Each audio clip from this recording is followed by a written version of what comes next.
తెలంగాణలో రాజకీయం రోజు రోజుకు వేడెక్కుతోంది.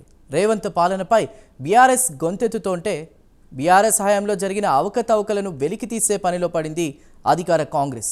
దీంతో తెలంగాణ రాజకీయంలో ఎప్పుడు ఎలాంటి సెన్సేషనల్ న్యూస్ బయటకు వస్తుందో అన్న ఉత్కంఠ అందరిలోనూ నెలకొంది. అనేక మలుపులు తిరుగుతూ వస్తున్న ఫార్ములా ఈ రేస్ కేసులో జరుగుతున్న పరిణామాలను అందరూ నిశితంగా గమనిస్తున్నారు.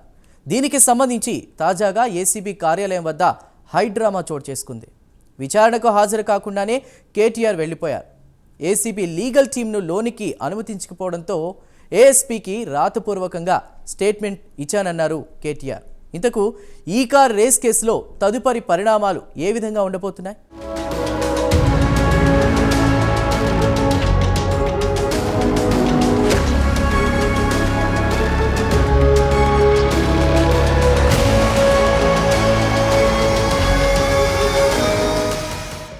కార్ రేస్ చాలా ఆసక్తికరంగా మారింది. రేస్ జరుగుతున్న కొద్దీ చూసేవారికి మజా వస్తుంది. ప్రేక్షకులు కూడా విజయం ఎవరిని వరిస్తుందా అని ఆసక్తిగా ఎదురు చూస్తారు. అంతే మజాగా సాగుతోంది తెలంగాణలోని ఫార్ములా ఈ కార్ రేస్ కేసు. ఇప్పటికే ఏసీబీ కేసు నమోదు చేసింది. ఈడీ నోటీసులు ఇచ్చింది.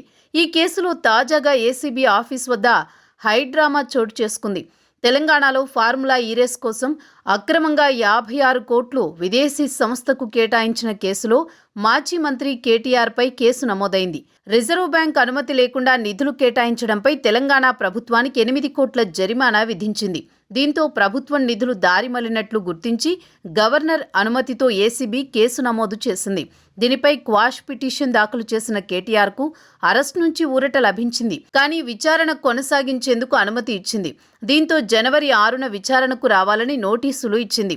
ఈ మేరకు కేటీఆర్ సోమవారం ఏసీబీ ఆఫీస్కు వచ్చారు. ఈ సందర్భంగా లాయర్ను వెంటపెట్టుకుని వెళ్లారు. అయితే ఏసీబీ కార్యాలయంలోకి లాయర్లను అధికారులు అనుమతించలేదు. దీంతో కేటీఆర్ కూడా కార్యాలయంలోకి వెళ్లలేదు. దీంతో అరగంట పాటు కార్యాలయం బయటే వేచి ఉన్నారు. చాలాసేపటి తర్వాత తాను ఇవ్వాలనుకున్న సమాచారాన్ని రాతపూర్వకంగా ఏసీబీ అధికారులకు అందించారు. హైకోర్టు తీర్పు తర్వాతే చట్ట ప్రకారం ముందుకు వెళ్లాలని ఏసీబీని కోరారు.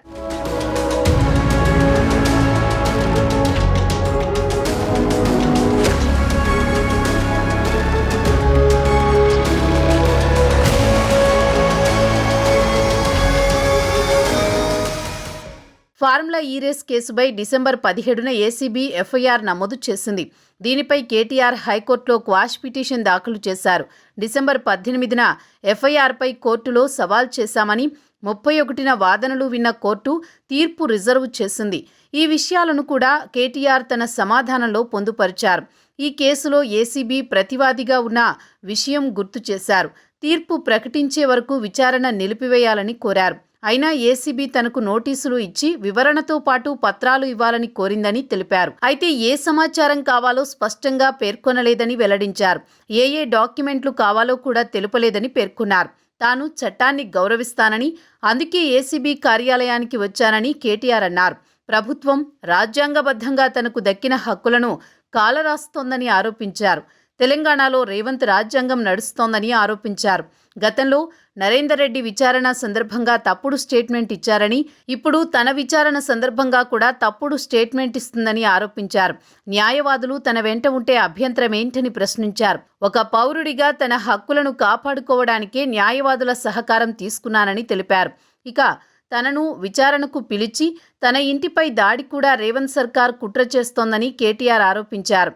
ఈ దాడుల్లో రేవంత్ రెడ్డి ఆదేశాల మేరకు చట్ట వ్యతిరేకమైన వస్తువులను ఉంచే కుట్ర కూడా జరుగుతుందని పేర్కొన్నారు. ఎన్ని దాడులు చేసినా, ఎన్ని అటెన్షన్స్ డైవర్షన్స్ చేసినా ప్రభుత్వ వ్యతిరేక పోరాటం ఆపేది లేదని స్పష్టం చేశారు. కాంగ్రెస్ హామీలు నెరవేర్చే వరకు వదిలిపెట్టమని పేర్కొన్నారు.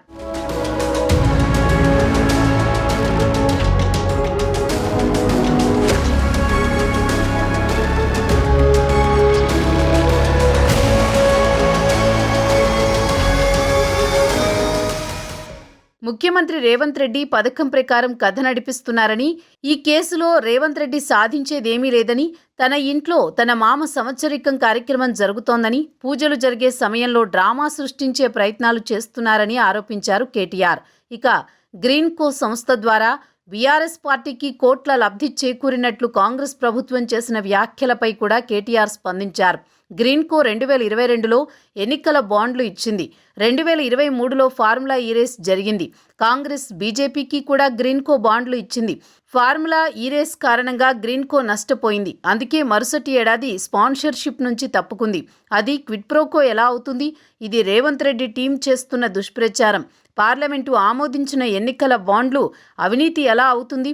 దేశవ్యాప్తంగా అన్ని పార్టీలకు వచ్చిన బాండ్లపై చర్చకు సిద్ధమని కేటీఆర్ స్పష్టం చేశారు. ఎక్స్టెన్సివ్ ఆర్గ్యుమెంట్స్ ఏసీబీ చేసింది.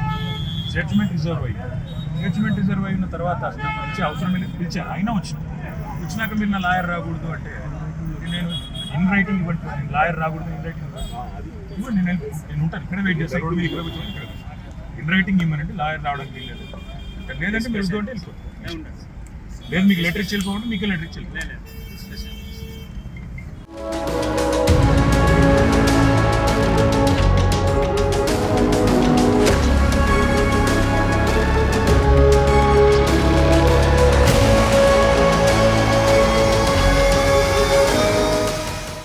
అయితే ఫార్ములా ఈ కార్ రేసింగ్ నిర్వహించిన గ్రీన్కో సంస్థ ద్వారా బీఆర్ఎస్కు కోట్ల లబ్ధి చేకూరినట్లు ప్రభుత్వం పేర్కొంది.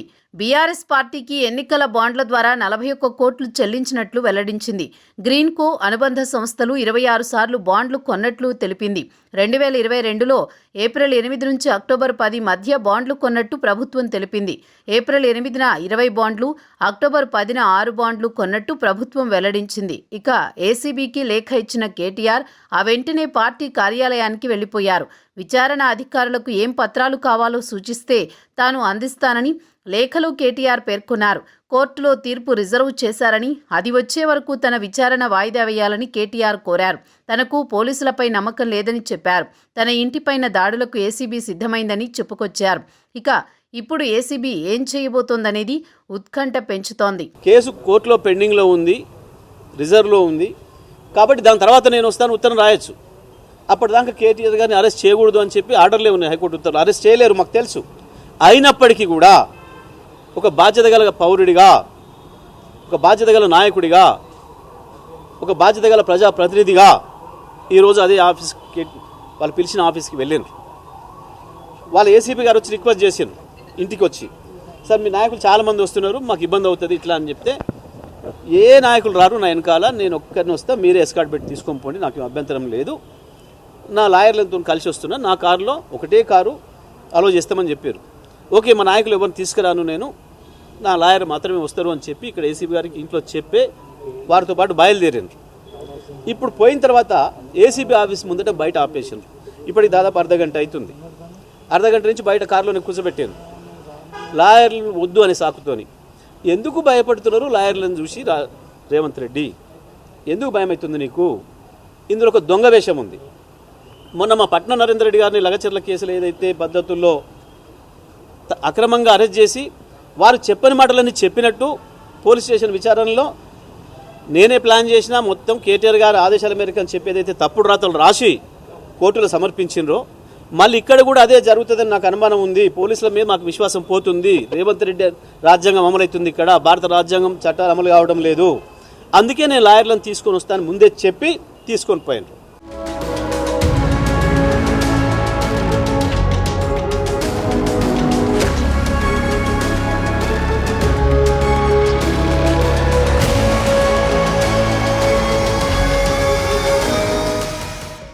గతంలో రేవంత్ రెడ్డిని బీఆర్ఎస్ సర్కార్ హయాంలో ఇబ్బంది పెట్టారన్నది కాంగ్రెస్ శ్రేణుల మాట. అర్ధరాత్రి రేవంత్ను అరెస్ట్ చేశారని, అప్పట్లో అదంతా కక్షపూరితంగా చేశారని, కానీ ఇప్పుడు కేసీఆర్ కుటుంబంపై కక్ష సాధించాల్సిన అవసరం తమకు లేదని కాంగ్రెస్ శ్రేణులు అంటున్నాయి. ఈ కార్ రేస్ కేసులో తప్పు జరిగిందని తేలితే కేటీఆర్కు శిక్ష తప్పదని అంటున్నారు. మరి విచారణకు లాయర్తో మాత్రమే హాజరవుతానని అంటున్న కేటీఆర్ విషయంలో ఏసీబీ ఏం చేయబోతోంది? విచారణకు రాకపోతే కేటీఆర్కు మరిన్ని చిక్కులు తప్పవా?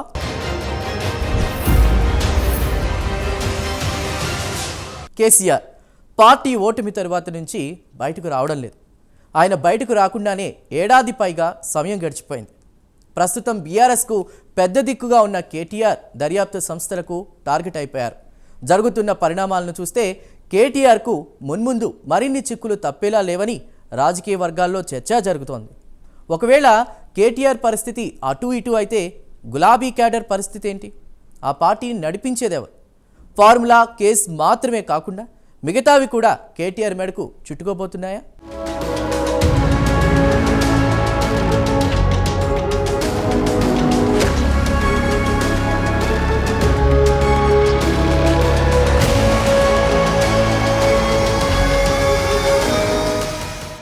ఫార్ములా కేసులో విచారణ ఏ మలుపు తిరుగుతుందో తెలియదు గాని కేటీఆర్ నేరం చేసినట్లు రుజువైతే ఆయనకు శిక్ష తప్పదు. దీనికి సంబంధించి పక్కా ఆధారాలున్నాయని కాంగ్రెస్ పెద్దలు అంటున్నారు. ఒక విదేశీ కంపెనీకి ఇండియన్ కరెన్సీని ఆర్బీఐ రూల్స్కి విరుద్ధంగా ఎలాంటి అనుమతులు లేకుండా చెల్లించడం మీద అప్పటి బీఆర్ఎస్ ప్రభుత్వానికి 8 కోట్ల రూపాయలు ఫైన్ వేసింది ఆర్బీఐ. అయితే ఆ ఫైన్ని కాంగ్రెస్ ప్రభుత్వం వచ్చాక ఆర్బీఐకి చెల్లించారు. దీంతో బలమైన ఆధారాలున్నాయని కేటీఆర్ మీద కుట్ర, చీటింగ్ సెక్షన్ల కింద ఏసీబీ కేసు నమోదు చేసింది. 8 కోట్ల రూపాయల ప్రజాధనం ఆర్బీఐకి ఫైన్గా చెల్లించడానికి కారణమైన వారిని అరెస్ట్ చేస్తే తప్పేంటి అన్నది కూడా కాంగ్రెస్ వాదనగా ఉంది. తనేదో నిజాయితీ పరునన్నట్టు దబాయించే స్టేట్మెంట్స్ ఇవ్వడం అనేది సిగ్గుచేటు. నిన్ను దోపిడీదారుల హక్కుల చైర్మన్గా చేస్తే బాగుంటట్టుంది. ఎందుకంటే మీరు డ్రామాలు చేయండి, మీరు ఏమైనా చేసుకోండి, అది చేసుకోండి, నేను మాత్రం ప్రజల కొరకు కొట్లాడతానంటే ప్రజల కొరకు కొట్లాడి ప్రజల కొరకు ప్రభుత్వంలో ఉండి ప్రజల్ని దోచుకోమనరా? ప్రభుత్వం దోచుకుంటోళ్ళ హక్కుల కోసం కాపాడుతుందా ఇది? ఏసీబీ అయినా లేకపోతే ఏదైనా కోర్టులైనా చట్టాలైనా కూడా ప్రజలకు రక్షిదారులు వాళ్ళు. కాబట్టి దొంగతనం చేసి నువ్వు దబాయిస్తే ఏదో ప్రజలంతా నమ్మిపోదురు కాకనే ఈ భ్రమల నుంచి బయటికి రా కేటీఆర్. ఫస్ట్ నువ్వు దొంగవనే విషయాన్ని ఫస్ట్ గుర్తుపెట్టుకో. నువ్వు ముద్దాయి అనే విషయాన్ని ఫస్ట్ గుర్తుపెట్టుకొని మాట్లాడితే 6 గ్యారెంటీలు ఏమైనాయి, 420 గ్యారెంటీలు ఏమైనా మీకే క్లారిటీ లేదు కదా నాయన. 6, 16, 420, 660 అని. కాబట్టి ఇలాంటి నక్క వేషాలు వేస్తే ఎవడేం పట్టించుకోడు. మరి మీ ప్రభుత్వం అధికారంలో ఉన్నప్పుడు ఇట్లే లాయర్లను మమ్మల్ని తెచ్చుకొని ఇచ్చిండ్రా? మురళీ ముదిరాజ్ కేసులో మమ్మల్ని జైల్లో పెట్టింది ఎట్లా పెట్టిండ్రు? పిలుచుకొని పోయి ఛాయ్ దాపిస్తానికి తీసుకుపోయి 10 కేసులు పెట్టి లోబడి పడేసిండ్రు. మీకో దారి మాకో దారా? ఇదెక్కడ న్యాయం?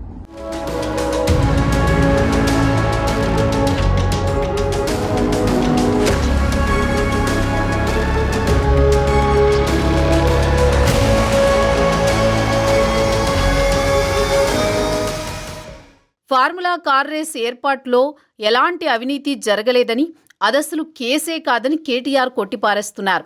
కాబట్టి ప్రభుత్వం, కేటీఆర్ వాదన ప్రతివాదనలు ఎలా ఉన్నా ఏసీబీ లోతైన దర్యాప్తు చేస్తే అసలు విషయం బయటపడుతుంది. ఇక టెలిఫోన్ ట్యాపింగ్ సూత్రధారులు ఎవరు అన్న విషయం ఇప్పుడిప్పుడే బయటపడుతుందనే నమ్మకం ఎవరిలోనూ లేదు.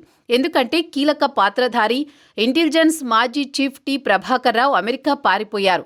మాజీ చీఫ్ను అమెరికా నుండి రప్పించడం తెలంగాణ ప్రభుత్వం వల్ల కావడం లేదు. ఎన్ని ప్రయత్నాలు చేస్తున్నా అనుకున్నంతగా ముందుకు సాగడం లేదు. కాబట్టి టెలిఫోన్ ట్యాపింగ్ కేసు ఏమవుతుందో ఇప్పుడే చెప్పలేం. ఇక లగచర్ల కేసులో ఏమవుతుందో చూడాలి. ఇలా ఏ కేసులో ఉచ్చు బిగిసినా కేటీఆర్కు జైలు జీవితం తప్పదు. ఒకవైపు నడిపించే నాయకుడు కేసీఆర్ బయటకు రావడం లేదు. ఇంకోవైపు కేటీఆర్ జైలుకు వెళితే తమ పరిస్థితి ఏంటన్న ఆందోళన గులాబీ శ్రేణుల్లో ఉంది. పిలిచినారు కాబట్టి, నోటీస్ ఉంది కాబట్టి, చట్టం మీద రాజ్యాంగం మీద గౌరవం ఉంది, న్యాయ వ్యవస్థ మీద గౌరవం ఉంది కాబట్టి మా వర్కింగ్ ప్రెసిడెంట్ కేటీఆర్ గారు తన న్యాయ సలహాదారులతో పాటు న్యాయ నిపుణులతో పాటు తను పెట్టుకున్నటువంటి న్యాయవాదులను తీసుకొని ఏసీబీ కార్యాలయానికి వెళ్ళినారు. ఏసీబీ కార్యాలయానికి 2 న్యాయవాదుల్ని తన వెంట పెట్టుకొని పోతే న్యాయవాదులు తనతో పాటు విచారణలో ఉంటేనంటే ఏసీబీ అధికారులకు వచ్చేటువంటి కష్టమైంది, ఇబ్బంది ఏంది? ఇది ప్రజలు తెలుసుకోగోరుతున్నారు. మీరు విచారణ చేయొద్దని చెప్పట్లేదే, విచారణకు హాజరవుతున్నామని వచ్చినారు కదా.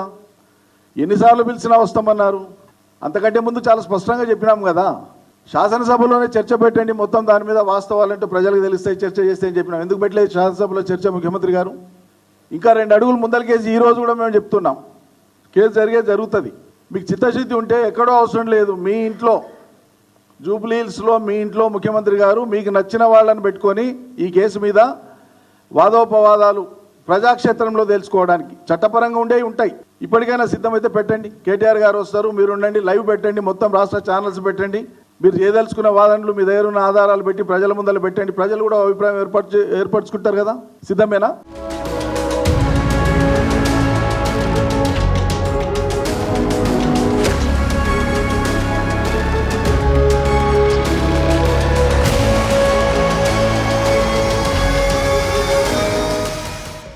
ఇంకోవైపు కేసీఆర్కు సైతం ఉచ్చు బిగుస్తోంది. కేసీఆర్ హయాంలో జరిగిన విద్యుత్ ఒప్పందాల్లో అక్రమాలు జరిగాయనే ఆరోపణలున్నాయి. త్వరలోని కేసీఆర్ వ్యవహారంలో కీలక పరిణామాలు చోటు చేసుకునే అవకాశం కనిపిస్తోంది. కేసీఆర్ హయాంలో తీసుకున్న నిర్ణయాల కారణంగా రాష్ట్రానికి నష్టం జరిగిందనే ఆరోపణలున్నాయి. కాలం చెల్లిన టెక్నాలజీతో కట్టిన భద్రాద్రి పవర్ ప్లాంట్లో రానున్న 25 ఏళ్ల కాలంలో 9,000 కోట్ల దాకా భారం పడుతుందనే అభిప్రాయం వ్యక్తమవుతోంది. అదేవిధంగా ఛత్తీస్గఢ్తో చేసుకున్న ఒప్పందం కారణంగా 3,642 కోట్ల మేర నష్టం జరిగినట్లు గుర్తించారు. అదేవిధంగా ఓపెన్ మార్కెట్లో విద్యుత్ కొనుగోళ్ల కారణంగా 2,000 కోట్ల నష్టం జరిగిందని భావిస్తున్నారు. ఛత్తీస్గఢ్కు సకాలంలో చెల్లింపులు చేయని కారణంగా లేట్ పేమెంట్ కింద 750 కోట్ల మేర చెల్లింపులు చేస్తున్నారని అధికారులు నివేదించారు. ఛత్తీస్గఢ్ కరెంటుతో 3,385 కోట్ల మేర భారం పడిందని కమిషన్ ఇచ్చిన నివేదికపైన మంత్రివర్గం చర్చించినట్లు తెలుస్తోంది. మరో 1000 మెగావాట్ల కారిడార్ను రద్దు చేసుకున్నందుకు నష్టపరిహారం కింద 261 కోట్లు చెల్లించాలని పవర్ గ్రిడ్ నోటీస్ ఇవ్వడంపైన చర్చ జరిగినట్టు సమాచారం. అయితే మంత్రివర్గ సమావేశంలో ఈ నివేదికపైన ఎక్కువసేపు చర్చ జరిగింది. మంత్రులు తమ అభిప్రాయాలు వ్యక్తం చేశారు. అయితే పూర్తిగా చర్చించిన తర్వాత న్యాయపరంగా సలహాలు తీసుకుని ముందుకు వెళ్లాలని నిర్ణయించినట్లు తెలుస్తోంది.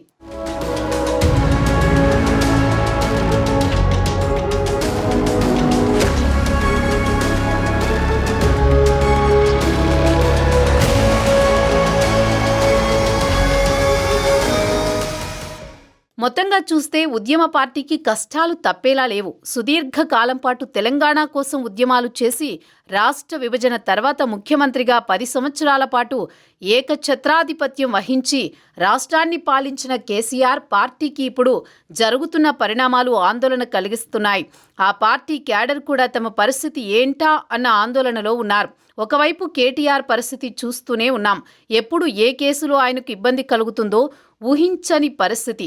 ఇంకోవైపు కేసీఆర్ పరిస్థితి కూడా అంతంత మాత్రమే. విద్యుత్కు సంబంధించిన వ్యవహారం ఏ మలుపు తిరుగుతుందో ఎవరూ చెప్పలేరు. దీంతో తమ నేతలకు ఇబ్బంది జరిగితే ఇక తమ పార్టీ పరిస్థితి ఏంటి అన్న ఆందోళన ప్రతి ఒక్క బీఆర్ఎస్ కార్యకర్తలోనూ ప్రతి ఒక్క బీఆర్ఎస్ నాయకుడిలోనూ కనిపిస్తోంది. అందరికీ నమస్కారం. పొద్దున నుంచి ఏదో టీవీలు చూస్తా ఉంటే నేను ఈ కేటీఆర్ నేను అడ్వకేట్లను తీసుకుపోతా, నేను ఏసీబీకి ఓను లేకపోతే ఓను, ఇవన్నీ చూస్తా ఉన్న తమాషలు. కేటీఆర్ లాంటి నప్పతట్లోడట వచ్చి అడుక్కుంటేనట పోలీ పాపం అని పచ్చిపులుసు వస్తే నేతిపొట్టు లేదని లేచిపోయినట్టు. నువ్వు చేసింది దగులుబాజితనం, దొంగతనం, తెలంగాణను ముంచిండ్రు. ఇప్పుడు నేను అడ్వకేట్లను తీసుకుపోతా, రేపు మా అయ్యని పిలిస్తే ఫుల్ బాటిల్ తీసుకుపోతాడు. మీ చెల్లెనేమో ఈడీ మా ఇంటికి రావాలి, నేను ఏసీ వేసుకుని ఏసీ రూమ్లోనే ఇన్వెస్టిగేషన్ చేయాలి, నేను మహిళని, నేను లిక్కర్ స్కామ్ చేసినా సరే. మీరు ఇంకా మీ అయ్య ముఖ్యమంత్రి అనుకుంటున్నారా? మీరు మంత్రి అనుకుంటున్నారా? ఇంకా మొత్తం తెలంగాణ దోసుక తిన్నారు, లక్షల కోట్ల అప్పు చేసిరు, దశాబ్దాల వరకు తెలంగాణ అప్పుల పాలకెళ్ళి బయటికి రాకుండా చేసిండ్రు. ఇప్పుడేమో పెద్ద నేను అది తీసుకపోతా లోపలికి, నేను రాను. మళ్ళీ ఏమంటారు? వీఆర్ లా అబైడింగ్ సిటిజన్స్ అంటారు. If you are law abiding citizens, let law take its own course. If not, lathi should take its own course.